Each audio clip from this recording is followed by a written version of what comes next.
Hello students, आज हम अपनी यूनिट 5 शुरू करते हैं। ईएम वेव्स को हम डिनोट करते हैं जैसे electro magnetic waves means the waves which are formed due to effect of electricity और चार्ज और due to effect of magnetism. यानी जब हमने एक चार्ज था, इन दोनों को फॉर्म किया, चार्ज के बीच में फोर्स निकाला, इनका पोटेंशियल निकाला जो कि 1/4 pi epsilon not into q upon r होता है। ऐसी बहुत सी चीजें डेराइव की। फिर हमने एक सोलेनोइड के अंदर मैग्नेटिक फील्ड निकाला जो कि हमने कहा BDL is equal to mu not times of the current. इन्हीं रिलेशंस को जो मैक्सवेल एक साइंटिस्ट था उसने क्या किया, इनकी कुछ टर्म्स को थोड़ा सा मॉडिफाई किया। क्या किया? मॉडिफाई किया। वो उसने कैसे मॉडिफाई किया और उन्हीं की वजह से उसने क्या फॉर्म की? EM waves. तो ईएम वेव्स हमारे लिए वैसे तो ट्रांजिस्टर में यूज होती है और बहुत सी जगह यूज होती है। इनकी प्रोपेगेशन पढ़ेंगे। असल में ये ट्रांसवर्स वेव नेचर में होती है। तो उसने सबसे पहले किसको किया? थोड़ा सा एम्पियर सर्किटल लॉ को समझा। उसने क्या किया? थोड़ा सा एम्पियर सर्किटल लॉ को समझा। एम्पियर सर्किटल लॉ क्या कहता है कि भाई कोई भी करंट जा रहा है तो उसके चारों तरफ जो मैग्नेटिक फील्ड बन रहा है वो एक क्लोज्ड लूप में B dot DL is equal to mu not times of the current flowing through the conductor. उसने यही चीज यूज की थी। तो इस चीज को उसने थोड़ा सा एक बार एक्सपेरिमेंट लिया। उसने एक्सपेरिमेंट किया और उससे एक चीज फाइंड की। उसने जब क्या किया, एक बैटरी सोर्स लिया और एक पैरेलल प्लेट कैपेसिटर लिया। ठीक है, पैरेलल प्लेट कैपेसिटर लिया तो जैसे ही चार्ज यहां से फ्लो शुरू होने लगा तो कैपेसिटर का काम है क्या होने शुरू कर दिया, उसने अपने चार्ज को होल्ड करना शुरू कर दिया।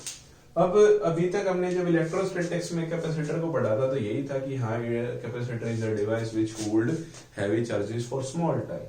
लेकिन जैसे ही मैं आ जाता हूँ 4th यूनिट में, मेरे पास जनरेट हो जाते हैं इलेक्ट्रोमैग्नेटिक इंडक्शन। तो क्या था, हम जानते हैं कि जब भी एक कंडक्टर के अंदर करंट को स्टोर किया जाता है तो वहां पर जनरेट होना शुरू हो जाते हैं एडी करंट्स। बाई चांस ये एक एडी करंट फॉर्म हो गया, यहाँ एक एडी करंट फॉर्म हो गया और यहाँ भी एक एडी करंट। तो these are eddy currents। यानी क्या फॉर्म होने शुरू हो गए अब? Eddy currents. तो यहां से जो करंट गया, अगर उसको मैं IC, this is the conduction current बोलूंगा जो मुझे बैटरी से कंडक्ट किया गया है। ठीक है, अब एडी करंट्स का तो खुद का फॉर्मेशन होता है, वो वहीं पे जनरेट होते हैं, वहीं पर वो क्या दिखाते हैं? इफेक्ट दिखाते हैं। तो ये जब एडी करंट्स जनरेट हुए तो इनका खुद का एक इलेक्ट्रिक फील्ड बनना शुरू हो गया। इलेक्ट्रिक फील्ड बनेगा, वहां पर मैग्नेटिक फील्ड भी जनरेट होना शुरू हो गया। तो मैग्नेटिक फील्ड जनरेट होना शुरू हो गया तो जो मैग्नेटिक फील्ड यहां जनरेट हुआ, यहां पर करंट्स का इफेक्ट नजर आना शुरू हुआ। तो यहां पर जो इफेक्ट आया वो क्या आया? तो हम जानते हैं कैपेसिटर के अंदर, जब एक कैपेसिटर के अंदर चार्ज को होल्ड किया जाता है या उसका जो पोटेंशियल है वो असल में क्या होता है बेटा? Sigma upon epsilon not. This is the surface charge distribution. Charge को उन्होंने क्या किया है? सरफेस पे चार्ज किया है। हम जानते हैं जो सिग्मा है उसकी वैल्यू क्या होती है? Charge per unit area. तो जो मेरे पास E की वैल्यू रह गई, जो इसका इफेक्ट है इलेक्ट्रोस्टैटिक्स में, वो क्या बन गया? Q upon epsilon not into T। ठीक है, अब ये जब देखो एडी करंट्स, ये तो चीज फिक्स है कि एडी करंट्स कभी भी एक जगह फॉर्म नहीं होते, कभी यहाँ कभी यहाँ कभी यहाँ, कभी भी वो कहीं भी जनरेट होना शुरू हो जाते हैं। तो एडी करंट्स अपना मैग्नीट्यूड चेंज करते रहते हैं। तो जब भी किसी के करंट में मैग्नीट्यूड चेंज होगा तो उसका magnetic due to electric change, उसके मैग्नेटिक इफेक्ट में भी क्या आएगा? चेंज। और जैसे ही चेंज होता है मेरे पास क्या जनरेट होना शुरू हो जाता है? फ्लक्स। मेरे पास क्या जनरेट होना जाता है? फ्लक्स। तो मैग्नेटिक फ्लक्स जनरेट हो रहा है, क्या होता है? Due to electric field into area. Magnetic flux क्यों? करंट की वजह से प्रोड्यूस हो रहा, कौन सा? मैग्नेटिक प्रोड्यूस हो रहा, तो क्या बन गया? E into a. ठीक है, अब देखो मैं इक्वेशन 1 में phi B is equal to E की वैल्यू प्लेस करता हूं, Q upon epsilon not into a से कैंसल आउट, तो Q B is equal to Q upon epsilon naught. मेरे पास क्या आ गया? चेंज। अब देखो जैसे ही फ्लक्स है, फ्लक्स को अगर मैं चेंज कर दूं, it means D phi by D T कर दूं, तो यहां भी क्या हो जाएगा मेरे पास? एप्सिलॉन नॉट इज कांस्टेंट, तो 1 by epsilon naught D Q upon D T, ऐसा हो जाएगा, D Q upon D T. तो यहां पर जैसे ही D Q rate of change of charge with respect to time क्या हो जाता है बेटा? क्या हो जाता है? करंट। तो D phi B upon D T is equal to 1 by epsilon not into current, and this current is known as displacement current. इसी करंट को मैं क्या बोलूंगा? Displacement current, which is produced या which came in effect when some current is induced and the same electric field is induced due to that current induced under inside the capacitor। यानी यहाँ पर capacitor के अंदर जो current induce हुआ, उसी current की वजह से मैग्नेटिक फील्ड बना, और उसके अंदर जो चेंज आया, जैसी बात है जो एडी करंट सब अपना मैग्नेट्यूड वगैरह चेंज करते रहते हैं, जैसे ही चेंज करते हैं फ्लक्स आता है, और चेंज इन फ्लक्स क्या हो जाता है मेरे पास? ईएमएफ हो जाता है, जिसको मैं किससे लिख देता हूँ? ई से भी जनरेट कर देता था ना। तो मेरे पास आई डी की वैल्यू क्या होगी बेटा? ये एप्सिलॉन नॉट यहाँ आके मल्टीप्लाई हो गया, epsilon not into rate of change of flux with respect to time. तो this is the relation for displacement current. ठीक है, अब जो डिस्प्लेसमेंट करंट है, यहां तक जब टोटल करंट आया, वो क्या आया? Combination of conduction current plus combination of displacement current. तो इस पूरे सर्किट में कितना करंट चल रहा है? यहां से यहां तक देखो, आउटसाइड तक तो क्या चल रहा है? कंडक्शन करंट, और इनसाइड में क्या चल रहा है? Displacement current. तो इस पूरे सर्किट का जो करंट होगा वो क्या होगा बेटा? IC plus I D, IC plus I D. अब इसके उस थ्योरम को समझते हैं। इसकी थ्योरम क्या थी? कि line integral of a magnetic field over a small surface is equal to mu not times of the current. अब इस पूरे के अंदर करंट कितना मूवमेंट कर रहा है बेटा? करंट कर रहा है IC प्लस आई डी। ठीक है, अब वैल्यूज देखते हैं तो क्या बनेगा? B dot DL is equal to mu naught IC mu not I D, और we can say mu naught IC plus mu not I D की जगह मैं क्या यूज कर लू बेटा? Epsilon not into D phi by D T. This is the Maxwell Ampere circuital law. देखो Ampere circuital law ने सिर्फ स्टेट किया था कि जो मेरा लाइन इंटीग्रल है मैग्नेटिक फील्ड का, वो किसके इक्वल है? Mu not times of the current flowing through the circuit. लेकिन मैक्सवेल ने उसी चीज को क्या किया? थोड़ा सा मॉडिफाई किया कि वो जो करंट है वो इकलौता कंडक्शन करंट नहीं है, वहां पर कुछ ना कुछ और इंड्यूस हो रहा है। वो कौन सा करंट हो रहा है? This current is known as displacement current. तो रिलेशन क्या रहेगा मेरा डिस्प्लेसमेंट करंट का? I D is equal to epsilon not into D phi by D T.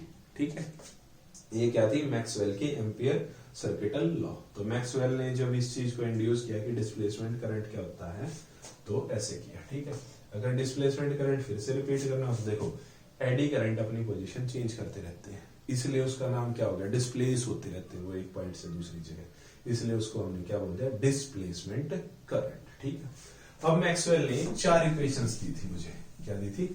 4 equations provide की थी कि भाई हाँ, मैक्सवेल ने इन्हीं 4 इक्वेशंस को फॉलो किया था। सबसे पहली इक्वेशन हम जानते हैं, अभी अभी हमने डेराइव की है। फर्स्ट इक्वेशन क्या है? Ampere Maxwell equation. ये क्या स्टेट करता है? तो फर्स्ट इक्वेशन क्या होगी बेटा? मैक्सवेल की फर्स्ट इक्वेशन होगी B dot DL line integral of magnetic field is equal to mu not I C plus epsilon not into d phi by D t. मैंने इस इक्वेशन को लिखा। This equation is known as Maxwell Ampere equation. ठीक है। Second उसने Gauss theorem से find किया था। गॉस थ्योरम क्या था? Line integral of E dot D s over a small is equal to क्या रहेगा? Over a d L is equal to Q upon epsilon not. इसमें तो उसने कोई चेंज नहीं किया। क्यों? क्योंकि अगर किसी चीज का चेंज आ रहा था तो वो आ रहा था कंडक्शन की वजह से। किसका चेंज आ रहा था बेटा? कंडक्शन की वजह से आ रहा था, जो यहाँ पर चेंज आ रहा था। तो पहले चार्ज पहुंचने तो दो। फिर थर्ड था उसका क्लोज लूप, वो चीज गलत थी। उसने कहा B dot D L is equal to zero. B dot D L is equal to zero, यानी क्लोज लूप में जो मैग्नेटिक इफेक्ट आएगा वो क्या रहेगा? जीरो। क्यों? क्योंकि उसकी वजह से क्या इंड्यूस होगा? फ्लक्स इंड्यूस होगा। फ्लक्स चेंज, तो वो क्या हो जाएगा? जीरो। इसको हम कई बार ऐसा भी लिख देते हैं D phi by D T is equal to zero. यानी in a close loop magnetic flux की वैल्यू जो होगी वो क्या होगी बेटा? जीरो। फोर्थ इक्वेशन उसने फिर से वही किया था, ई डॉट डी एस। ये भी मेरी क्या यूज की गई थी भाई? Q upon epsilon not. अगर dl for small length Q upon epsilon not है तो फॉर ds हमारे पास क्या हो जाएगा? जो मेरे पास वैल्यू है Q अपॉन एप्सिलॉन नॉट, जो कि मेरे फॉर स्मॉल लेंथ भी आ रहा है। ठीक है। तो इस लेंथ वाले कंसेप्ट को और इसको समझते हैं, इसको और इसको समझते हैं। ठीक है। पहले तो मैग्नेटिक फील्ड वाला ये देखते हैं जीरो कैसे है। ठीक है। जीरो कैसे है देखो।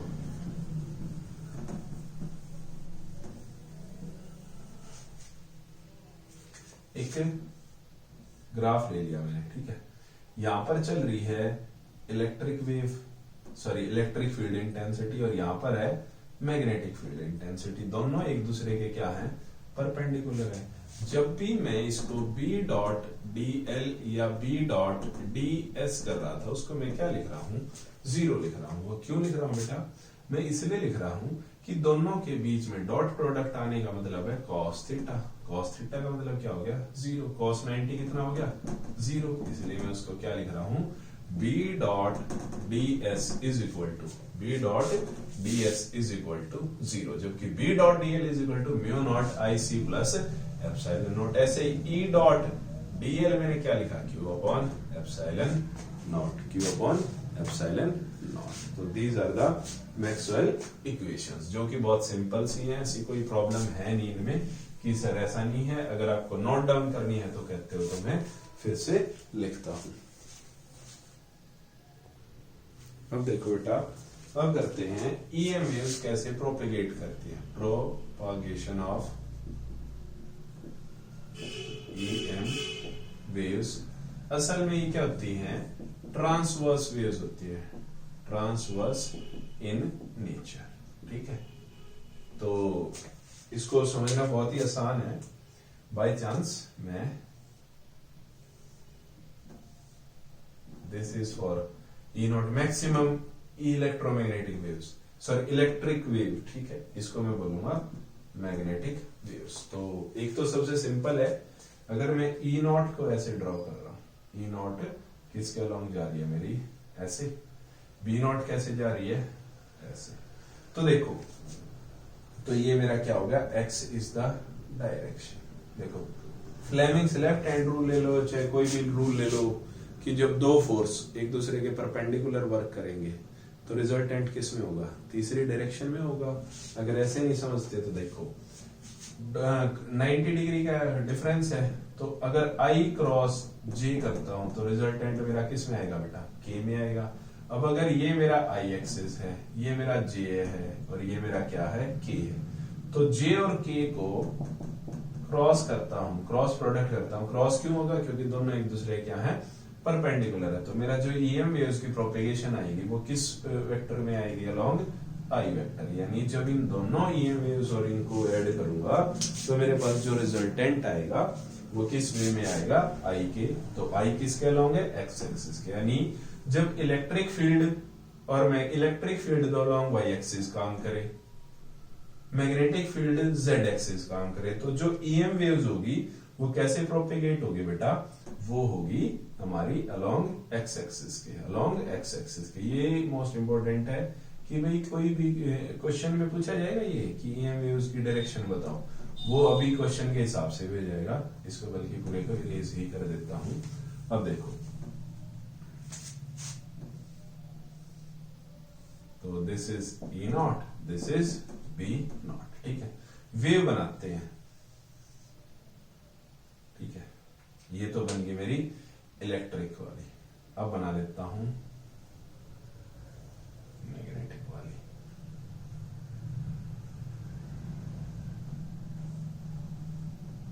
ठीक है,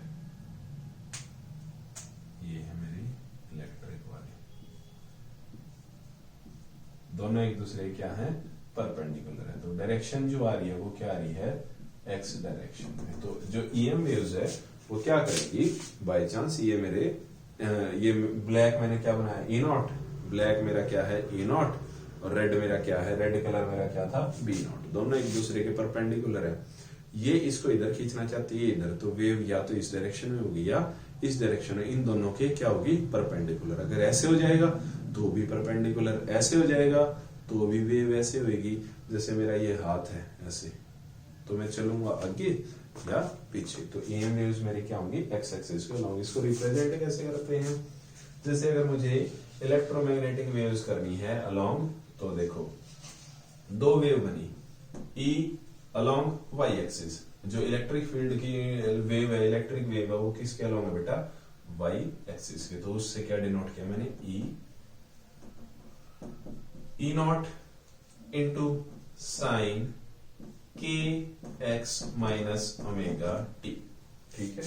ये क्या है, इसकी रिप्रेजेंटेशन है। अगर मुझे बी करनी है तो बी किसके अलॉन्ग है बेटा, जेड एक्सिस के अलॉन्ग। ये किसके अलॉन्ग है, एक्स एक्सिस के। तो B z is equal to B not sine k x minus omega t, ठीक है, माइनस ओमेगा टी। तो ये देखो कई बार आपको बुक में ऐसे मिलेगा प्लस माइनस, वो इसलिए क्योंकि भाई एक्स के अलॉन्ग भी हो सकती है, क्या पता ई और वी में से, क्या पता ये वाला जो टर्म है, इसको एक बार फिर से रिप्रेजेंट करता हूं, ई नॉट इधर हो जाए, बी नॉट इधर हो जाए, तो ये डायरेक्शन इस तरफ जाने की बजाय क्या आ जाए, माइनस एक्स के अलॉन्ग हो जाए। तो ये साइन जो है प्लस माइनस, ये सिर्फ क्या बता रहा है, डायरेक्शन बता रहा है कि अलॉन्ग प्लस एक्स है या अलॉन्ग माइनस एक्स है, ठीक है। अब आ जाते हैं k की वैल्यू। k की वैल्यू वैसे तो फिक्स है, k is equal to 2 pi by lambda. असल में k क्या है, k है number of the waves, number of waves. यहां पर मुझे साफ पता चल रहा है वेव एक ही है, तो k की वैल्यू क्या हो गई है, 1। वो किसके इक्वल है, क्यों, क्योंकि देखो पूरी वेव 2 पाई एक रोटेशन होती है, 2 पाई में क्या होती है, एक रोटेशन होता है, पाई कितना था 1।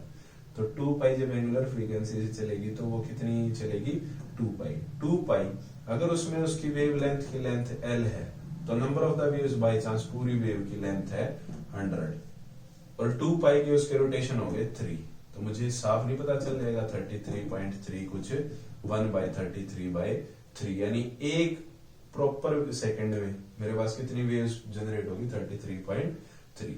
तो फॉर्मूला क्या है, k stands for number of the waves, ठीक है। k का फॉर्मूला क्या रहेगा, 2 pi by lambda. x denote करता है direction of the wave, direction of wave. अगर मैं इसी को रिप्रेजेंट करता हूं दोबारा दूसरे तरीके से, कि e तो है x के लॉन्ग, e नॉट साइन, और जो b है वो है y के लॉन्ग, तो b नॉट साइन k। अब जानते हैं जब e x के लॉन्ग है, b y के लॉन्ग है, तो I क्रॉस j रिजल्ट किस में मिलेगा मुझे, k में, यानी z एक्सिस में। तो क्या बन जाएगा, k z plus minus omega t, plus minus omega t। तो ये जो z है ये मुझे क्या बता रहा है, direction of propagation, direction of propagation, ठीक है। अब ये बच जाता है this is angular frequency. Omega क्या होता है, एंगुलर फ्रीक्वेंसी इनटू टी। तो जैसे बात वो किस एंगल से घूम रही है, तो हम जानते हैं कि वो ऐसे ऐसे अगर घूम रही है तो उसका एंगल कितना बन रहा है, omega T. This is the angular frequency. तो अगर ये ईएम वेव्स ऑसिलेट करती हैं तो किस फ्रीक्वेंसी से करते हैं, आप लोगों ने किया होगा, थोड़ा सा ध्यान दो। ये जो ईएम वेव्स होती है ये हम जनरेट करते हैं due to combination of LC oscillations. तो उसमें हमारे पास फ्रीक्वेंसी क्या थी, 1/2 pi under the root LC। These are the frequency of these EM waves. EM waves किस फ्रीक्वेंसी से चल रही हैं, 1/2 pi under the root LC। ये क्या होगी, फ्रीक्वेंसी। ठीक है, फिर आ जाते हैं इनकी speed of the light, speed of the waves, इनकी स्पीड कितनी होगी। तो जो EM वेव्स हैं वो अप्रोक्सीमेटली c की स्पीड में चलती है, 3 × 10⁸ मीटर पर सेकेंड। लेकिन इसको हम डिनोट कैसे करेंगे, c की 1/μ0 epsilon naught under the root.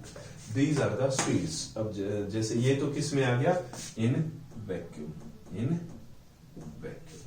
ठीक, अगर बाय चांस मुझे ये वैक्यूम की बजाय किसी मटेरियल में चलानी है तो क्या हो जाएगा, sorry 1/μ0 μr epsilon naught epsilon r under the root. ये किसके लिए है, for a specific material, because μr और एप्सिलॉन r ये क्या है, स्पेसिफिक परमिटिविटी है ना, ये क्या होती है, परमिटिविटी ऑफ मटेरियल। यहाँ किसके लिए है, जब वो किस में चल रही है, वैक्यूम में। μ0 किसके लिए है, मैग्नेटिक फील्ड के लिए, और एप्सिलॉन नॉट किसके लिए है, इलेक्ट्रिक वेव के लिए, जो इलेक्ट्रिक फील्ड की वजह से वेव बनी, और μ0 इसलिए जो स्पीड ऑफ द लाइट रहेगी वो क्या रहेगी, 1/μ0 एप्सिलॉन नॉट। देखो EM वेव्स को फिर से समझते हैं, इनको रिप्रेजेंट कैसे करते हैं, इलेक्ट्रॉनिक वेव्स की वजह से जो उसकी डायरेक्शन चल रही है ब्लैक कलर को शो कर रहा है, तो E0 sine k is the number of the waves, x जो डायरेक्शन है वेव की, प्लस माइनस किस लिए कि एंगल वो प्लस भी हो सकता है और माइनस भी, -x भी हो सकता है, ओमेगा टी। ठीक है, BZ यानी B0 किसके अलोंग था, Z एक्सिस के अलोंग था, मैंने रेड कलर से उसको डिनोट किया है, इसलिए क्या हो गया, B0 sine k x plus minus omega t.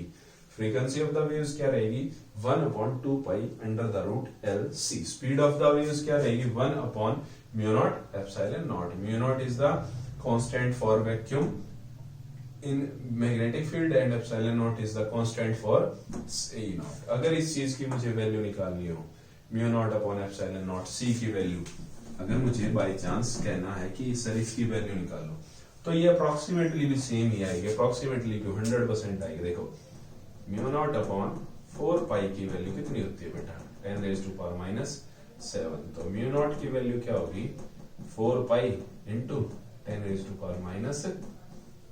ठीक, epsilon not 1/4 pi epsilon not की वैल्यू क्या होती है, 9 into 10⁻⁹।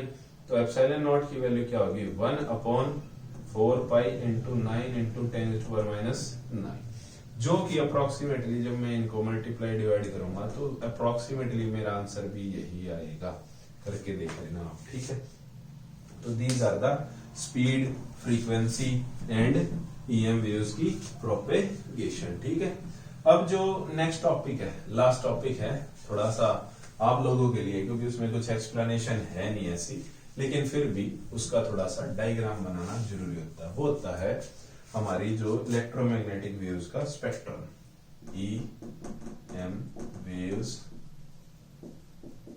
Spectrum, EM waves spectrum. ठीक है, तो देखो ये मैंने ग्राफ बनाया, ठीक है, एक बना लिया मैंने वेवलेंथ के लिए। तो जब भी किसी एक मटेरियल की वेवलेंथ इंक्रीज हो रही है तो उसकी फ्रीक्वेंसी क्या होती है, डिक्रीज होती है। यानी यहां पर अगर वेवलेंथ मैक्सिमम है, सॉरी यहां पर अगर वेवलेंथ मिनिमम है और यहां पर वेवलेंथ मैक्सिमम है, तो यहां जो फ्रीक्वेंसी है, फ्रीक्वेंसी को न्यू से डिनोट करूंगा, this is frequency, this is lambda wavelength. तो यहाँ पर जो फ्रीक्वेंसी होगी, जब किसी की वेवलेंथ मैक्सिमम होती है, फ्रीक्वेंसी क्या होती है उसकी, मिनिमम, और जब उसकी वेवलेंथ मिनिमम होती है तो फ्रीक्वेंसी क्या होती है, मैक्सिमम। तो इसको मैं डिनोट करता हूं, सबसे पहले होती है मेरे पास गामा रेज, ठीक है, फिर दूसरी होती है एक्स रेज, जो कि जिनकी वेवलेंथ तो बहुत ज्यादा होती है लेकिन कम किससे होती है, गामा रेज से।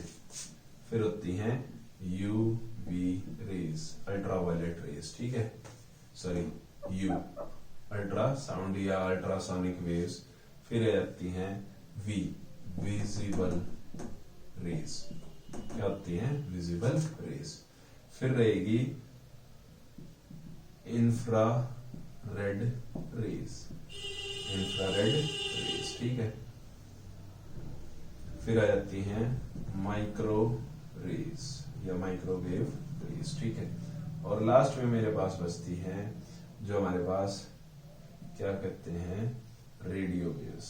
कौन सी होती हैं, रेडियो वेव्स। अगर मैं कुछ भी साउंड को भेजना होता है तो मेरे लिए परफेक्ट जो वेव्स होती हैं वो होती हैं रेडियो वेव्स। अब इनकी एक बार मैं फ्रीक्वेंसी लिख देता हूं ताकि आप नोट डाउन कर सकें। तो देखो बेटा, मैंने कुछ लैम्डा की वैल्यूज लिखी हैं, ये तो सारी है मेरी मीटर में।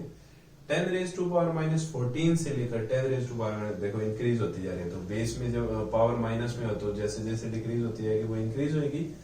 तो 10⁻⁻14 से लेकर 10⁻⁻12 तक अगर कोई रेंज रहेंगी तो वो कौन सी रहेंगी मेरे पास, अगर वेवलेंथ उनकी 10⁻⁻14 मीटर, जिसको हम न्यूटन मीटर भी बोल देते हैं, तो क्यों, क्योंकि पावर जैसे ही हमारी पिको, मिली, माइक्रो में जाती है तो इसलिए मैं उसको सीधा मीटर में बोल रहा हूँ। तो हमारे 10⁻12 से लेकर 10⁻⁻8 तक क्या रहेंगी हमारे पास, एक्स रेज और यूवी रेज रहेंगी 10⁻⁻8 से लेकर 10⁻⁻6, और विजिबल रेज रहेंगी, सॉरी यूवी रेज जैसे 10.5। देखो यूवी रेज, विजिबल रेज जो हमें नजर आती है, जैसे हमारा विबग्योर बनता है, विबग्योर किसमें, मैंने न्यूटन मीटर में लिख दिया कि जैसे वॉयलेट कलर की जो वेवलेंथ है वो कितनी है, 400, इसकी कितनी है, 450, 500। जैसे जैसे इंटेंसिटी बढ़ती जा रही है वैसे वैसे देखो वेवलेंथ भी क्या होती जा रही है, बढ़ती जा रही है। फिर आ जाते हैं इंफ्रारेड, जैसे हमारे टीवी के रिमोट में आगे एक छोटा सा बल्ब लगा होता है, वो कौन सी छोड़ता है, IR रेज, इंफ्रारेड रेज बोलते हैं उनको। माइक्रोवेव रेज हम जानते हैं जो क्या करते हैं, रेडिएशन होती है जिनके अंदर से क्या प्रोड्यूस होता है, हीट ट्रांसफर करते हैं। फिर लास्ट में आ जाते हैं रेडियो वेव्स। रेडियो के तो आपको FM भी याद होंगे कि भाई 87 मेगाहर्ट्ज से लेकर हमारे जो चैनल होते हैं रेडियो के वो होते हैं 1 मेगाहर्ट्ज तक। ये किसके लिए यूज किए जाते हैं, ऑडियो के लिए। जो ये वाली जो फ्रीक्वेंसी है मेगाहर्ट्ज की, सॉरी मैं फ्रीक्वेंसी में बताऊंगा इसको, ये क्या है मेरे पास, फ्रीक्वेंसीज है। फ्रीक्वेंसी क्या है, 10⁻1 से लेकर 10⁻10 तक क्या रहेगी, रेडियो वेव्स। 12 तक हम पहुंचते पहुंचते क्या पहुंच गए मेरे पास, माइक्रोवेव्स। 13 तक इंफ्रारेड, और 14 और 15 के बीच मेरी क्या आ जाएंगी, विजिबल रेज। मेरे पास क्या आ जाएंगे, विजिबल रेज। ये फ्रीक्वेंसी इंक्रीज हो रही है, ये वेवलेंथ इंक्रीज हो रही थी, तो फ्रीक्वेंसी ऐसे इंक्रीज होगी क्योंकि एक दूसरे के क्या होते हैं, वाइस वर्सा। यूवी रेज के लिए मेरे पास क्या रहेगी, जो फ्रीक्वेंसी रहेगी वो किस में, हर्ट्ज में, 10⁻17। ये क्या रहेगी, 21, 23 एंड 30, ठीक है। तो मैं बता रहा था फ्रीक्वेंसी का अकॉर्डिंग, तो 87 मेगाहर्ट्ज से लेकर 108 मेगाहर्ट्ज तक आप कभी भी अपने फोन में भी सर्च करना, जितने भी हमारे FM के चैनल है, चाहे वो एक है चाहे 200 चैनल है। जैसे अगर मैं मदीने वाला एग्जांपल ले लेता हूं तो वहां पर कितना है हमारा चैनल का, 1.3 मेगाहर्ट्ज, इतने पे चलता है। तो ये किस रेंज में आता है, 87 से 108। तो FM आप कितना ही सर्च कर लेना, आपकी सर्च शुरुआत होगी 87 पॉइंट समथिंग से, क्योंकि रेडियो की एफिशिएंसी के ऊपर डिपेंड करता है हमारे फोन में आजकल जो आता है, और उसकी लास्ट लिमिट होती है 108 मेगाहर्ट्ज तक, ठीक है। हमारा टीवी, जैसे अभी तो सेट टॉप बॉक्स आ गए, वरना टीवी क्या होता था, 40 मेगाहर्ट्ज से लेकर 870 मेगाहर्ट्ज तक। ये किसके लिए होती है, वीडियो के लिए, वीडियो फ्रीक्वेंसीज होती हैं। 40 मेगाहर्ट्ज से लेकर 870 मेगाहर्ट्ज तक हमारे चैनल है, चाहे वो एक चैनल है, चाहे 1000 चैनल है, चाहे 1,00,000 चैनल है, उनकी जो वीडियो सिग्नल्स की फ्रीक्वेंसी होनी चाहिए वो क्या रहेगी, इतनी रहेगी। जैसे हम इस वक्त अगर कॉल भी करते हैं तो वीडियो कॉलिंग करते हैं, तो उस टाइम हमारी जो फ्रीक्वेंसी होती है वो इतनी बढ़ जाती है कि जो हमारा नेटवर्क है वो कई बार कह देता है पुअर सिग्नल। वो पुअर सिग्नल असल में क्या होता है, इतनी हाई फ्रीक्वेंसी के लिए हमारे पास जो टावर है वो अवेलेबल नहीं होता। तो ये कौन से सिग्नल्स होते हैं, 870 से लेकर, और ये सारे signal audio, video, long range, AM, FM, आप लोग देखेंगे AM, एम्पलीट्यूड मॉडिफिकेशन, जब किसी का मुझे क्या बढ़ाना हो एम्पलीट्यूड, वो कैसे बढ़ेगा, वेवलेंथ के साथ चेंज कर लिया। एफएम फ्रीक्वेंसी मॉड्यूलेशन, ये सारी चीजें किस में आ जाती है मेरी, रेडियो वेव्स में। किस में आ जाती है बेटा, रेडियो वेव्स में। अब इसके बाद रह जाते हैं uses of microwaves, infrared rays, gamma rays, visible raise. ये चीजें आपको थोड़ी बहुत लर्न करनी पड़ेगी, जिसके मैं नोट्स आपको भेज देता हूँ, ठीक है। तो यूनिट 5 हमारी बहुत छोटी सी थी, कई बार कोशिश करते हैं कि एक लेक्चर में हो जाए, कई बार 2 में हो जाता है, तो मैंने थोड़ा सा फास्ट फॉरवर्ड किया है और आप लोगों की इसी लेक्चर में मैंने यूनिट 5 क्या करा दी है, कंप्लीट। इसके जो यूजेस ऑफ दीज हैं ये मैं आपको पीडीएफ फाइल में भेज दूंगा। Thank you.